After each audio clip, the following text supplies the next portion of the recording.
Hello and welcome back to How to Code and More. This time I'm really excited because what we're gonna build is one of the fastest, if not the fastest external drive for a MacBook Pro. As you know, I have a MacBook Pro M4 Max which has 3 Thunderbolt 5 ports. And Thunderbolt 5 is a port with a specification of up to 80 gigabits per second. That means 10 gigabytes per second as data transfer.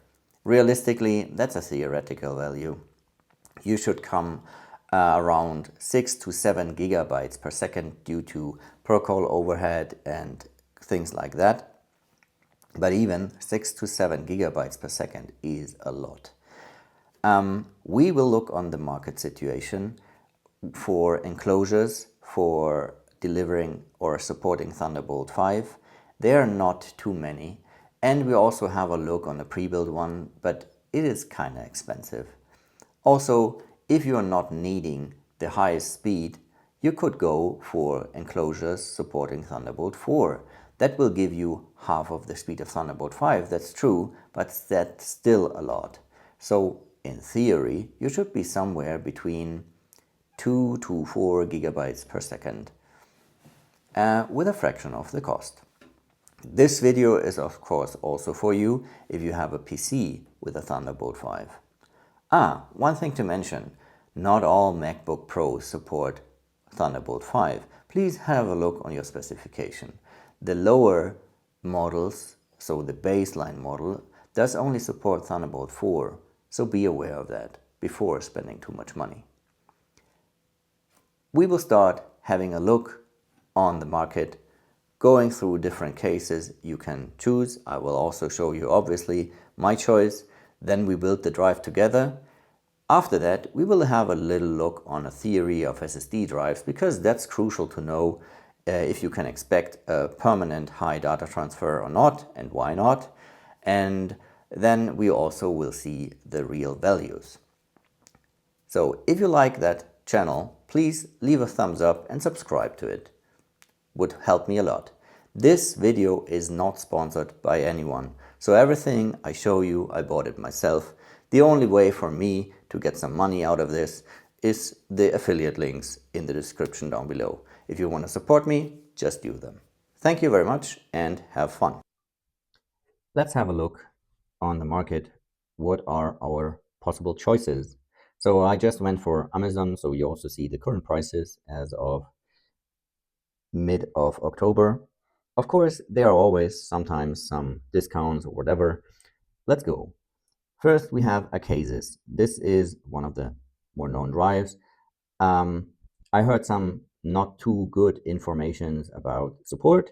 Anyway, as you can see, the ratings are quite good for the drive, so I think that should work out fine. Prices are around 200 euros. You can here, for example, get an additional discount. What is Pro? As far as I know, it has an active fan, which is not very loud. The good thing is you can switch it on directly when you want, or you can have the software handle it. They claim it's keeping the drive cool, so that's quite nice. While looking on that device, I noticed one other thing I haven't seen on too many others. They are supporting also different sizes of SSDs. So most of them are supporting 2280. Honestly, most SSDs I know also have that form factor, the interesting ones for me. One thing also important, but that all cases have, you really have to look on what keys the cases are supporting. Actually, all of the cases I found support M and B key. So those are the drives you can buy. Also here it's mentioned it's not compatible to PCIe 5.0. So I personally went for the, in my opinion, and known fastest SSD drive on the market for PCIe 4.0, which is a Samsung 990 Pro. This is that drive. Currently normal price 290 euros for a 4 terabyte version. Be careful, don't buy one with a heatsink. They will not fit into the enclosure. Yeah, so this is the drive. And as you can see here, is the key. In this case, it's an M key. So it's fitting nicely into that case.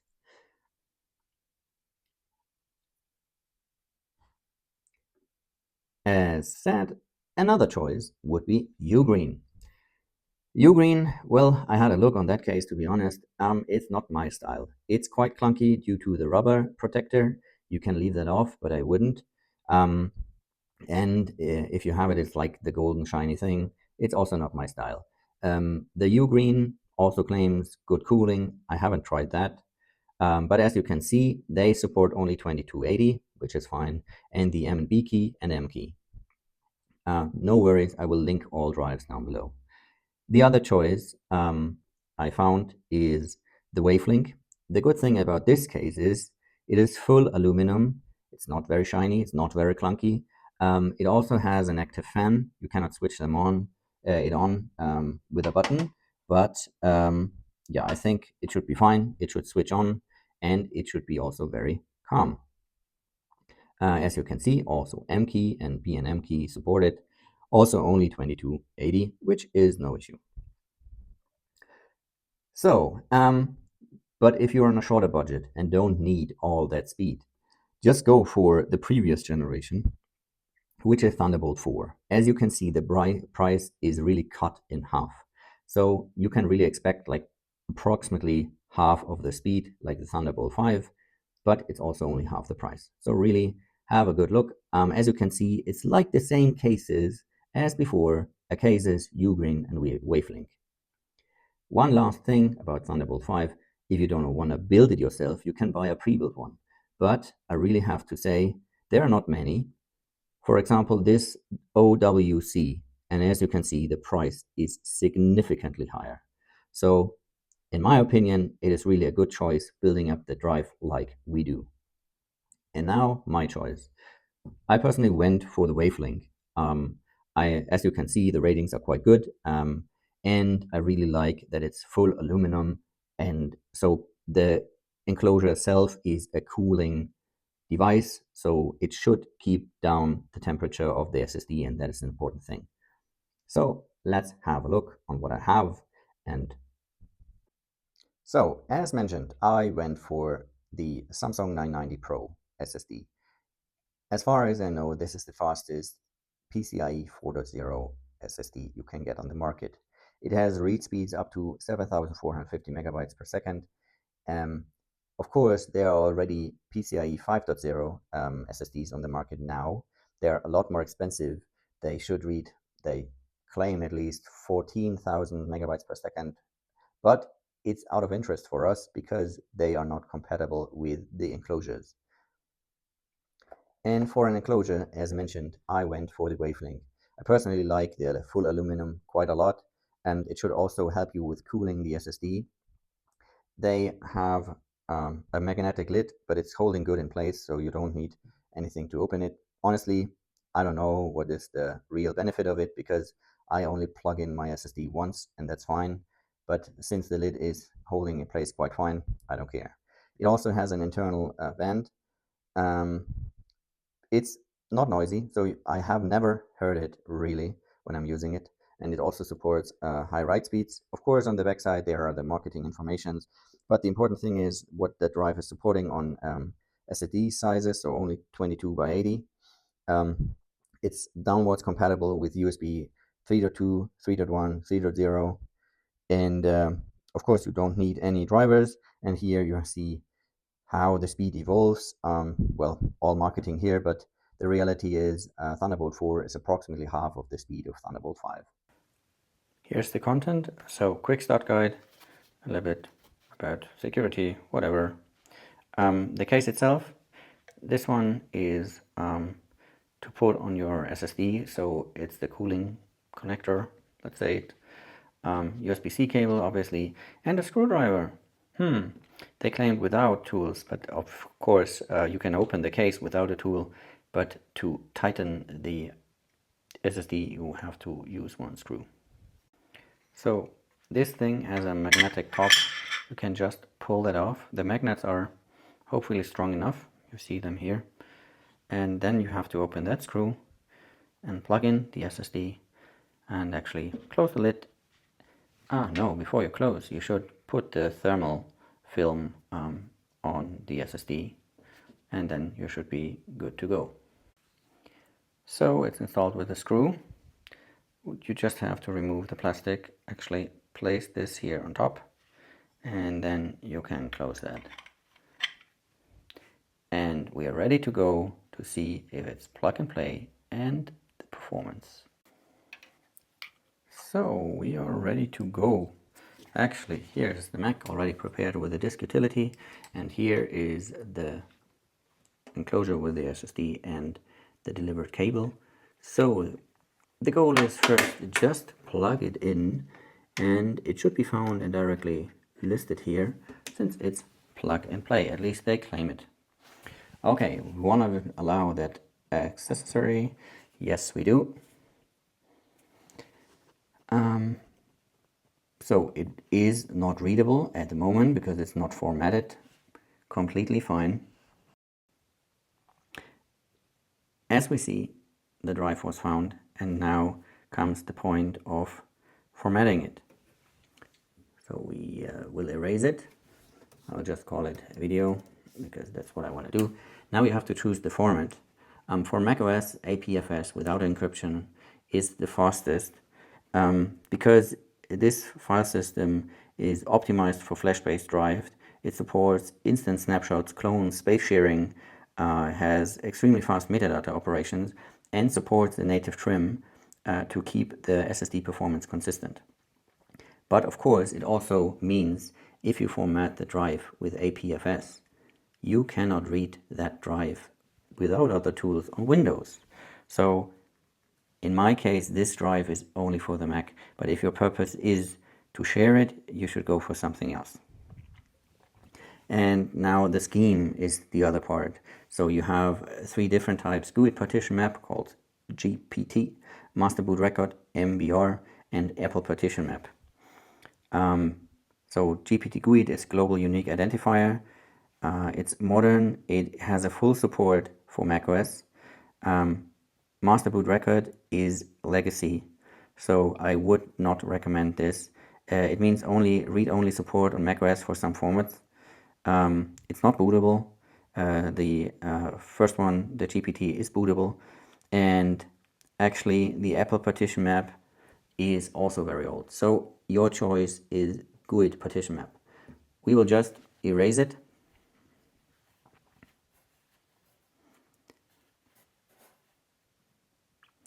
Well, takes a while, 4 terabytes. And now this is finished and we are ready to go. So what to say? Till now, plug and play is working fine. We will do some tests about connecting and disconnecting, but now we will come to our main purpose, and this is the performance. And now we are ready to take our drive to the first performance test. I've prepared 2 files from my previous reviews.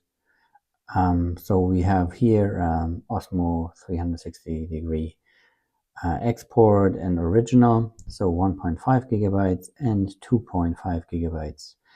And let's see how fast that goes. We'll take it over and oh, it's already there.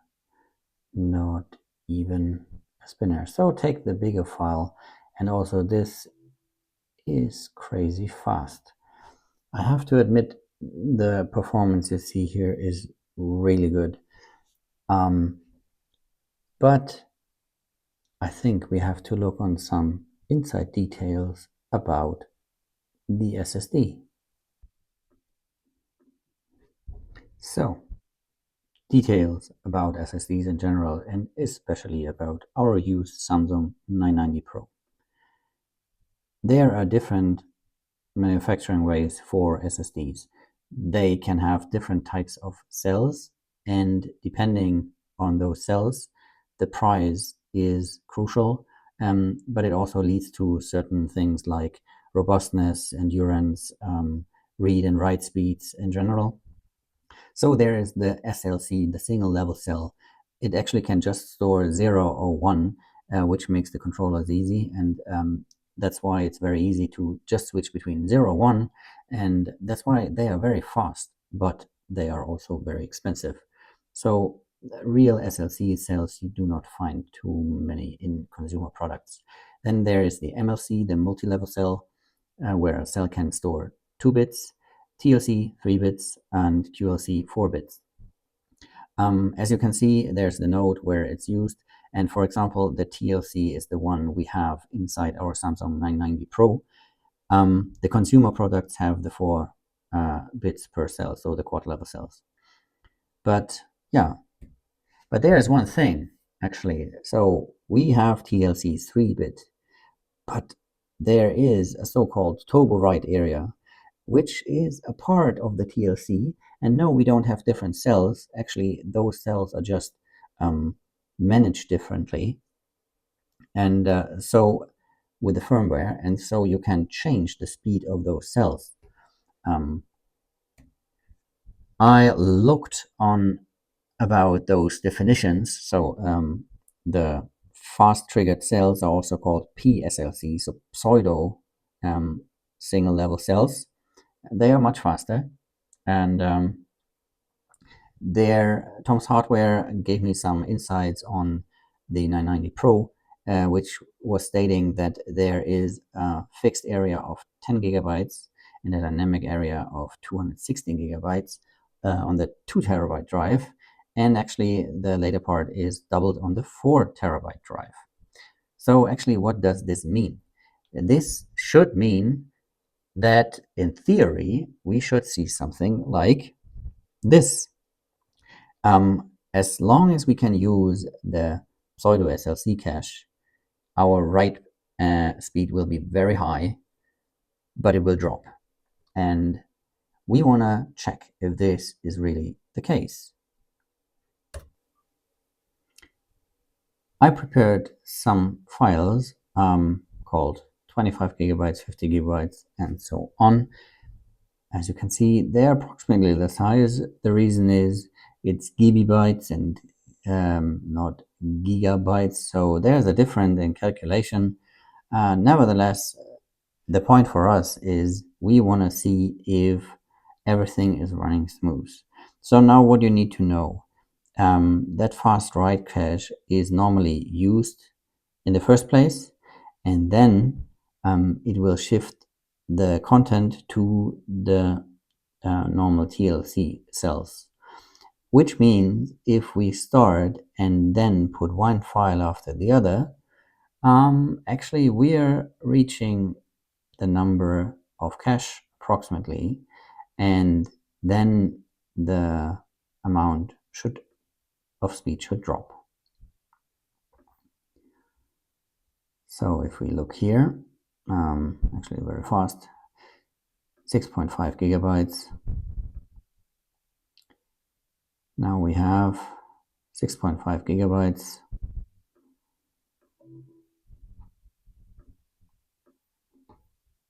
Now we have still 6.5.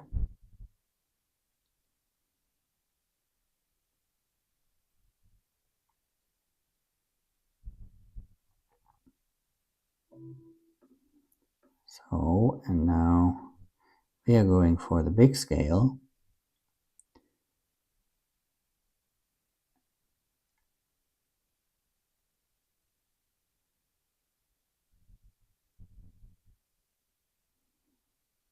So as you can see, it's really holding very, very long.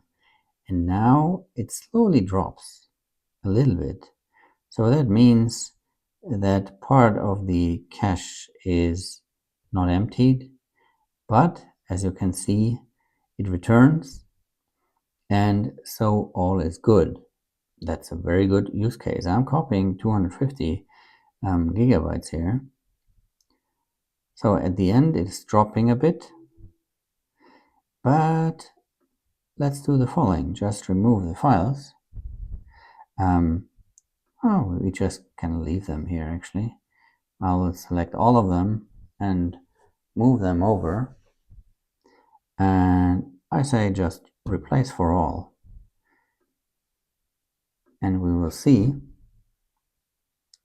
because we completely wasted the SLC cells till now, and they were still occupied now on bringing that stuff over. We don't have any fast access areas anymore, and that's why we are approximately between 1.5 to 2 gigabytes per second. So I mean, just using here forklift and the copy dialog is obviously not 100% accurate, but it gives us a good feeling about the reality.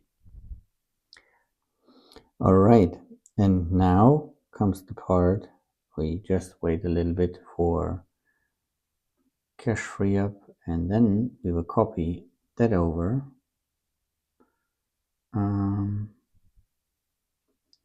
I actually renamed this. No, I renamed this one to just this. And now we move that over and see how fast this goes. So this is nicely reading constantly with 6.6 gigabytes per second. And this will also not drop.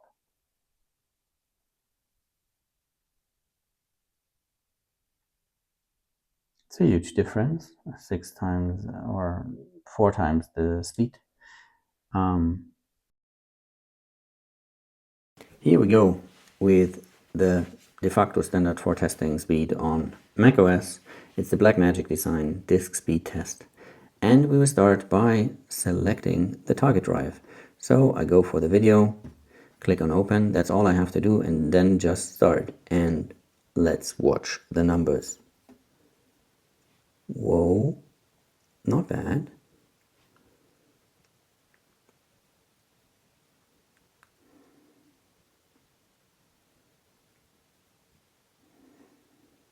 I would say that is exactly what I was hoping for. Till now, it's not getting warm at all. But I mean, we just started. So to say, write speeds above 6,300, read speeds approximately 6,000 MBs. Whoa, what a crazy drive. I really enjoyed it. The throughput is very high. I didn't expect so high values, but it was also important for me that you see that you do not keep those values all the time. That's why I had the little excursion on the different cell types and how big the cache for this drive might be. The values are from Tom's Hardware. Link is down below to the article where you can read this for the 2 terabyte and 4 terabyte model. And yeah, it's very important that you see the high speed of more than 6.5 gigabytes per second. And actually this lasts for 200 gigabytes or more. And I think the normal use case is really done with that, because I would not know what you do that you're permanently writing such high data masses again and again and again, so that the cache cannot like rework itself and cannot be reused. But even if the cache is over, the speed is approximately 1.6 to 1.8 gigabytes per second. Of course, if you're on that rate, you would not need a Thunderbolt 5 enclosure. But as you also can see, the enclosure was not the limit. So I really hope you enjoyed that a little bit more detailed review. And if you do, just leave a like and subscribe. It will help me. See ya next time.